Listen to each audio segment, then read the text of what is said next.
تو اس کی وجہ یہ ہے کہ جو پردے کے باہر ہوتا ہے، جو دروازے کے باہر ہوتا ہے، اسے نہیں معلوم کہ حضوری میں کیا ہے، دروازے کے اندر کیا ہے، پردے کے اندر کیا ہے۔ میں ہمیشہ خداوند قدوس کی حضوری میں رہتا ہوں، ان کی بارگاہ میں رہتا ہوں، اور تم دروازے پر رہا کرتے ہو، اسی لیے تم مجھے نہیں دیکھتے۔ اور فرمایا علامت کے طور پر ان سے کہنا فلاں دن فلاں تاریخ کو تمہیں جو خلعت عطا کی گئی تھی، اور وہ صبر و رضا کی خلعت تھی، اور وہ خلعت اللہ رب العزت نے میرے ہاتھوں تمہیں عطا کیا تھا۔ پھر فلاں تاریخ کو فلاں خلعت، اس طرح سے کئی مقامات کا ذکر فرمایا کہ اولیاء کرام کے مقامات بلند ہوتے رہتے ہیں، ان کے لیے انکشافات ہوتے رہتے ہیں۔ تو سیدنا عبد القادر نے فرمایا جا کے عبد القادر تفسون جی سے کہہ دینا کہ فلاں مقام فلاں موقع پر تمہیں جو حاصل ہوا تھا، فلاں مرتبہ جو فلاں موقع پر حاصل ہوا تھا، جو خلعت تمہیں دی گئی تھی وہ میرے ہاتھوں سے دی گئی تھی۔ جب حضرت عبد القادر کے مریدین نے جا کر عبد القادر تفسون جی سے کہا تو انہوں نے کہا وہ سچ کہتے ہیں کہ ہاں فلاں فلاں موقع پر مجھے اللہ نے فلاں فلاں رتبہ عطا کیا تھا، اور وہ رتبہ عطا کرنے والے وہ سیدنا غوث اعظم عبد القادر جیلانی تھے۔ اور ان سے کہہ دینا کہ جو پردے کے باہر ہوا کرتے ہیں وہ پردے کے اندر سے ناواقف ہوا کرتے ہیں، اور میرا مقام تو یہ ہے کہ میں اللہ کی بارگاہ میں حضوری کے مقام پر رہتا ہوں، اور اللہ تعالی اولیاء کرام کو جو کچھ عطا فرماتا ہے وہ میرے ہاتھوں عطا فرماتا ہے۔ اب ذرا غور کیجئے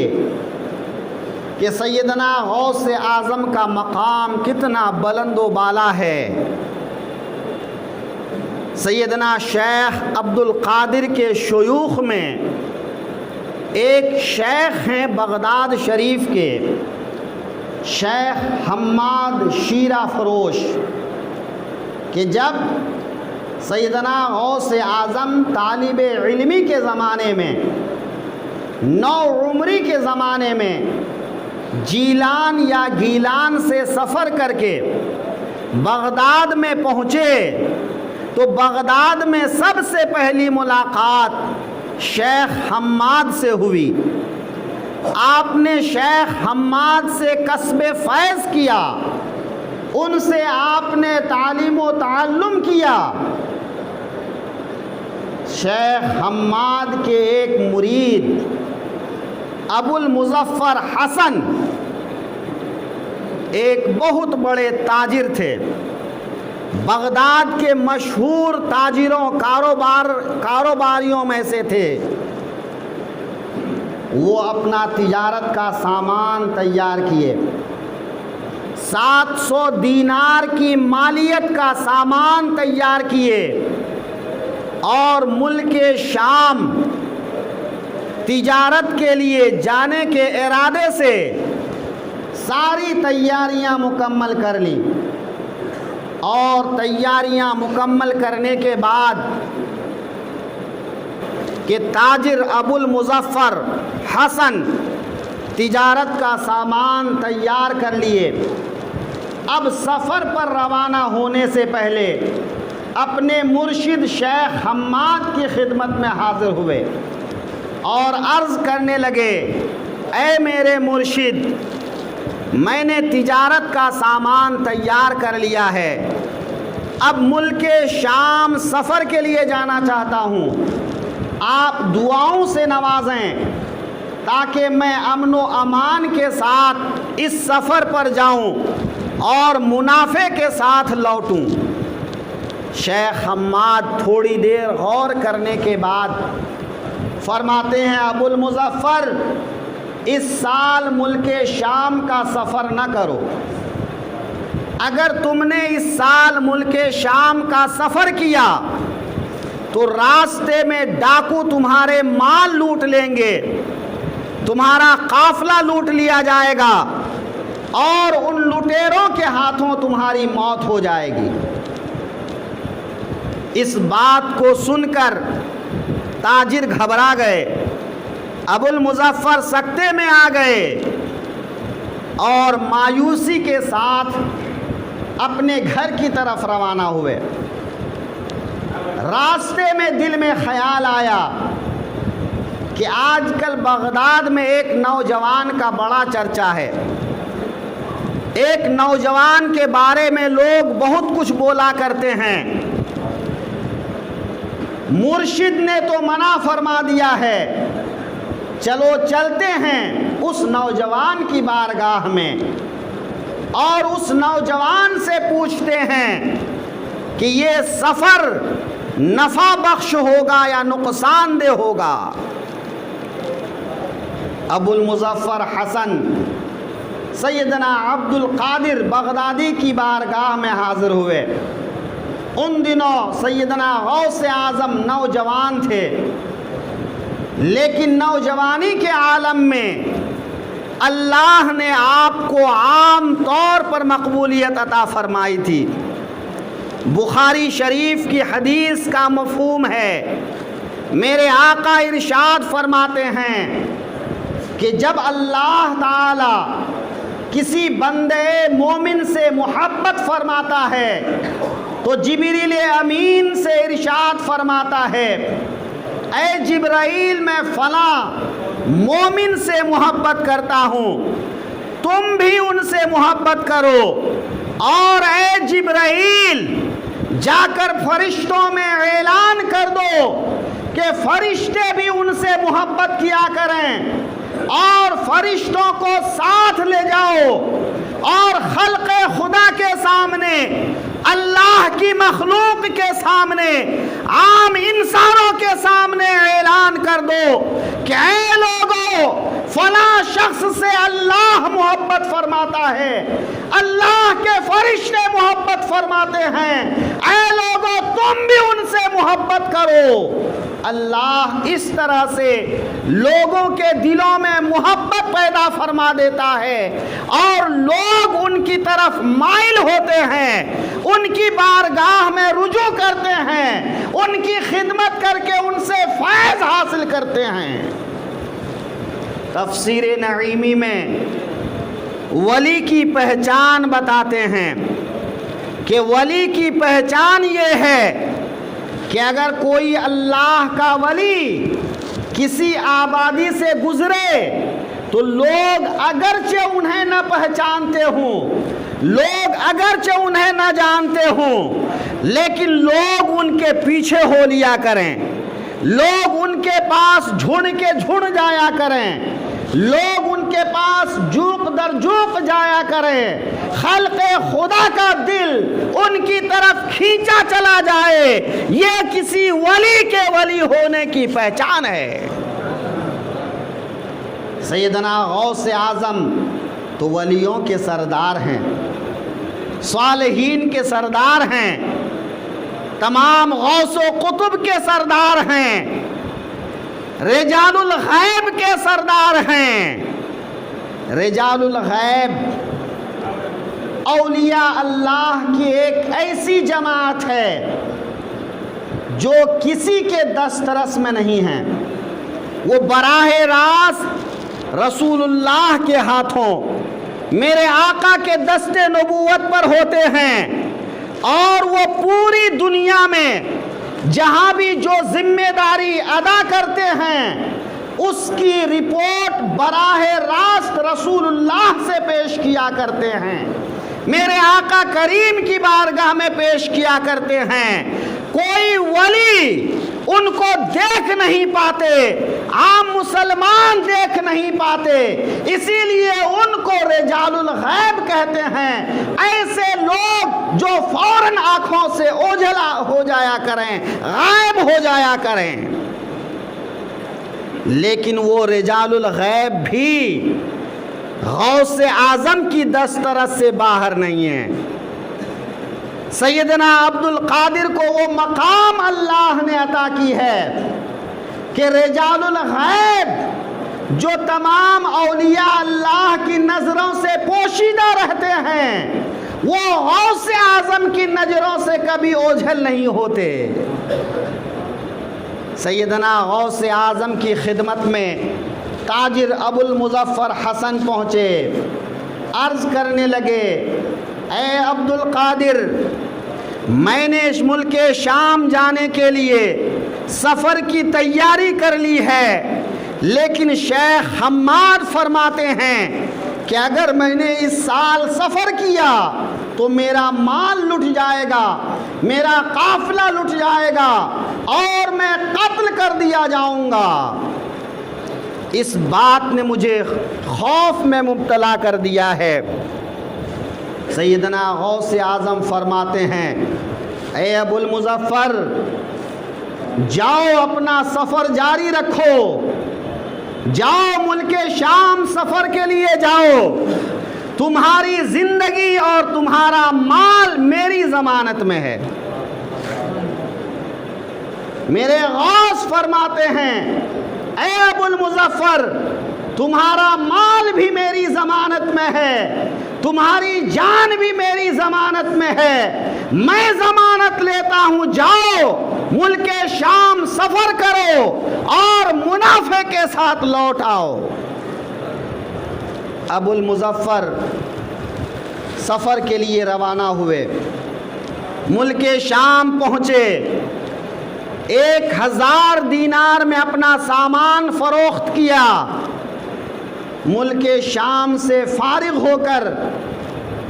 اپنے شہر کی طرف لوٹنے لگے تو حلب ایک شہر ہے، حلب کے ایک سرائے خانے میں قیام کیا۔ قیام کے دوران وہ جب حمام میں نہانے کے لیے گیا تو اپنی رقم کی تھیلی حمام کی طاق میں رکھ دیا، نہایا دھویا اور اپنے خوابگاہ میں آ گیا، رقم کی تھیلی وہیں طاق پر بھول گیا، اپنے سونے بیٹھنے کی جگہ پر سو گیا، رات کو خواب دیکھ رہا ہے کہ اس کے قافلے پر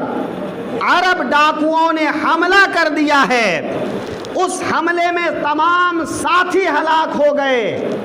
مال لوٹ لیا گیا اور اس کی گردن پر بھی ایک تلوار ماری گئی، اور اپنی گردن پر تلوار کے ضرب کی وجہ سے درد بھی محسوس کرنے لگا،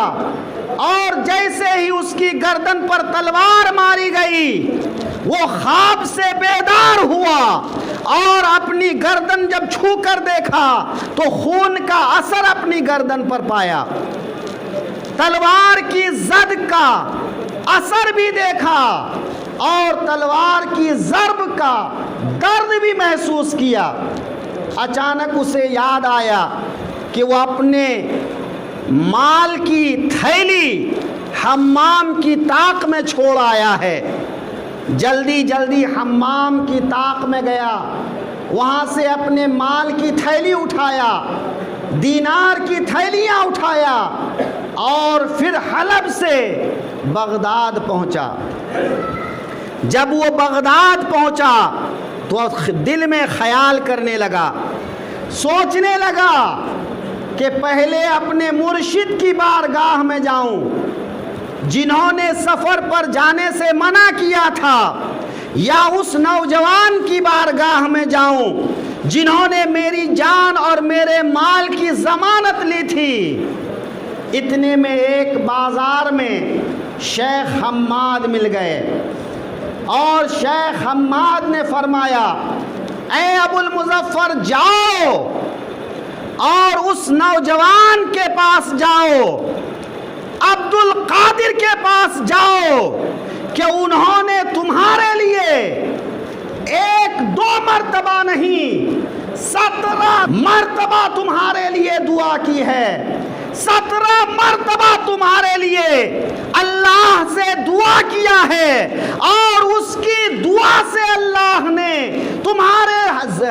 تمہاری بیداری کے حالت میں جو واقعہ پیش آنا تھا، تمہارا قافلہ لٹنا تھا، تمہارا مال ضائع ہونا تھا، تمہاری جان جانی تھی، اللہ نے عبد القادر کی دعا سے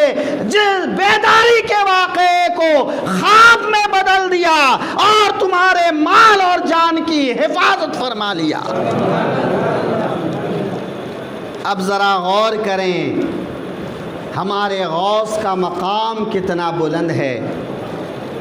کہ ہمارے غوث دعا فرما دیں تو لٹنے سے مال محفوظ ہو جائے، دعا فرما دیں تو موت زندگی میں بدل جائے، بیداری کا واقعہ خواب میں بدل دیا جائے۔ اسی لیے میں اپنے احباب کو مشورہ دیا کرتا ہوں کہ اگر آپ کبھی کسی بات سے پریشان ہوں، آپ کو اندیشہ ہو کہ کہیں مجھے یہ تکلیف نہ پہنچے، تو غوث اعظم کو وسیلہ بنا کر رب تعالیٰ کی بارگاہ میں دعا کیجئے کہ پروردگار عالم، یہ مصیبت اگر مجھ پر آنے والی ہے تو غوث اعظم کے صدقے میں میری زندگی کی مصیبت کو، بیداری کی مصیبت کو، واقعے کی مصیبت کو میرے خواب میں بدل دے اور مجھے اس مصیبت سے نجات عطا فرما دے۔ انشاءاللہ مصیبت ٹل جائے گی اور آپ اس اندیشے مصیبت سے محفوظ رہ جائیں گے۔ شیخ حماد نے فرمایا جاؤ عبد القادر کے پاس جاؤ۔ ابو المظفر حسن غوث پاک کی بارگاہ میں حاضر ہوئے تو میرے غوث نے مسکرا کر فرمایا ابو المظفر، شیخ حماد نے فرمایا کہ میں نے تمہارے لیے 17 مرتبہ دعا کیا ہے۔ یہاں پر ایک بات عرض کرتا چلوں کہ ابھی ابو المظفر نے شیخ حماد کی ملاقات کا ذکر نہیں کیا ہے، اس نے کوئی بات نہیں کہا ہے کہ میرے غوث فرماتے ہیں کہ شیخ حماد سے تمہاری ملاقات ہوئی اور انہوں نے تم سے کہا کہ میں نے تمہارے لیے 17 مرتبہ دعا کی ہے، تو بنا بتائے کسی بات کا معلوم ہو جانا، ایسی بات جس کو نہ کان سے سنا ہو نہ اس کو آنکھوں سے دیکھا ہو، اسی کو تو غیب کہتے ہیں، اسی کو غیب کہتے ہیں۔ تو جب غوث اعظم کے غیب کا یہ حال ہے کہ غوث اعظم غیب کی بات بتا دیں، تو غوث اعظم کے نانا جان میرے مصطفیٰ کہ غیب کا عالم کیا ہوگا۔ اسی لیے تو اعلیٰ حضرت فرماتے ہیں اور کوئی غیب کیا تم سے نہا ہو بھلا، جب نہ خدا ہی چھپا تم پہ کرو درود۔ مصطفیٰ جان رحمت کہ غیب کو کون سمجھ سکتا ہے؟ میرے آقا کو غیب حاصل ہے، جس غیب کے بارے میں اعلیٰ حضرت فرماتے ہیں کہ اللہ نے اپنے حبیب کو ما کانا و ما یکون کا علم عطا فرمایا ہے، یعنی جب سے دنیا بنی ہے اور جب تک رہے گی، حساب و کتاب ہونے تک، جنتیوں کے جنت میں جانے تک، جہنمیوں کے جہنم میں جانے تک، سب کچھ میرے آقا کو معلوم ہے، اور یہی علم غیب ہے۔ سیدنا غوث اعظم فرماتے ہیں ابو المظفر، شیخ حماد نے فرمایا کہ میں نے تمہارے لیے 17 مرتبہ دعا کی، لیکن 17 نہیں، 17 در 17، یہاں تک کہ میں نے 70 مرتبہ اپنے رب سے دعا کی تو تمہاری موت کو اللہ نے خواب میں بدل دیا، مال کے لٹنے کو سرائے خانے کے حمام کی طاق پر بھول جانے سے بدل دیا۔ اس طرح اللہ نے تمہاری جان واپس کر دی اور تمہارا مال واپس کر دیا۔ اب غور کیجئے کیا مقام ہے غوث اعظم کا۔ میرے آقا نبی کریم صلی اللہ علیہ وسلم کے اس شہزادے نے وہ مقام حاصل کیا ہے کہ جس مقام کو آج تک کوئی نہیں پہنچے۔ جو حضرات مستثنا ہیں ان حضرات کو مستثنا رکھا جائے، ان کا مقام الگ ہے۔ اسی لیے میرے غوث فرماتے ہیں قدمی ہذہ علی رقبت کل ولی اللہ، میرا یہ قدم تمام اولیاء اللہ کی گردنوں پر ہے۔ میرے غوث فرماتے ہیں کہ میرے مرید اور میرے مرید کے مرید 7 پشتوں تک میرے امان اور میری حفاظت میں ہیں۔ جو میرا مرید ہے وہ توبہ کیے بنا اس دنیا سے نہیں جائے گا، اور جب وہ تائب ہو کر مرے گا تو اللہ اسے بخش دے گا کہ میرے محبوب فرماتے ہیں التائب من الذنب الذی کمن لا ذنب لہ، کہ گناہوں سے توبہ کرنے والا ایسا ہو جاتا ہے جیسا کہ اس نے کوئی گناہ کیا ہی نہیں ہے۔